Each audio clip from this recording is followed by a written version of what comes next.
These are my two Dualshock 4 controllers, and they are getting a bit tired. The left stick on one of them, when I press that directly up, it seems like it's failing to register somehow, and the other one is just completely worn out for overuse. So I thought instead of throwing them away and just buying two new ones, which would be very expensive, I thought I might try my hand at customizing, well, one of them. And I've bought these little pink buttons and analog sticks in aluminium from Gameinger.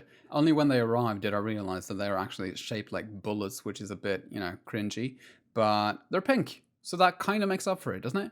So in the back, there are 4 screws that need to be unscrewed, and then I spent a bit of time trying to wiggle it open and couldn't really figure out how that worked. But after consulting the internet, I figured out that there are some clamps and stuff sort of clamping it into place, and you just have to gently pry it open. And I used my little screwdriver to help it along, and voila! A lot of the videos online said to be careful about the triggers when you remove the outer shell. Anyway, this is what the inside looks like. The first thing to do once you have it open is to disconnect this little ribbon here. That is the light bar on the top of the controller. The next step is to remove the battery. So you just gently get this cable unplugged, remove the battery. When I first opened the controller, a tiny little part fell out, and I spent some time actually trying to figure out where it came from because I couldn't see another part like it. Eventually I found out that this is part of the reset button, and it belongs right up here. The battery sits quite neatly on this little black tray, which you will just gently remove. It's got clamps on both the left and the right side. Once you've got the black tray removed, there's another ribbon for us to disconnect, and you could do that more easily with a set of tweezers. On my controller, it was connected to this little latch, so you can just flip that up to sort of release the ribbon. So just pull that out, and when you have unscrewed this little screw in the middle of the circuit board, you can lift the whole thing out. Now, don't turn the controller upside down because buttons will fall out, particularly the share and options button will just tumble out. But here we go. The buttons are obviously located under this little rubber pads. We'll just remove those. You just pop them right out. And you'll notice the standard buttons have very particular grooves.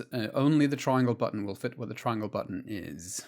The buttons I bought, they don't have these particular grooves or pins, so they just pop straight in quite easily. And yeah, just put the D-pad in. It is perfectly symmetrical, so it doesn't really matter which direction. And once the rubber pads are back on, we'll try to put everything back together again. So first we put all the components with the circuit board back in, and we get that little black tray to sort of clasp on here, and then we'll screw this screw in because it fits perfectly through this little hole. Remember I mentioned that reset button. Let's not forget to put that back in.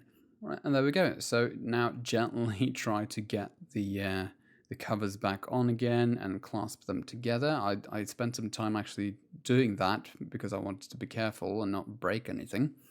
And all the 4 screws back together, and I think it looks rather nice. Now, the first thing I did notice was that these new buttons, they stick out from the controller much more than I thought they would.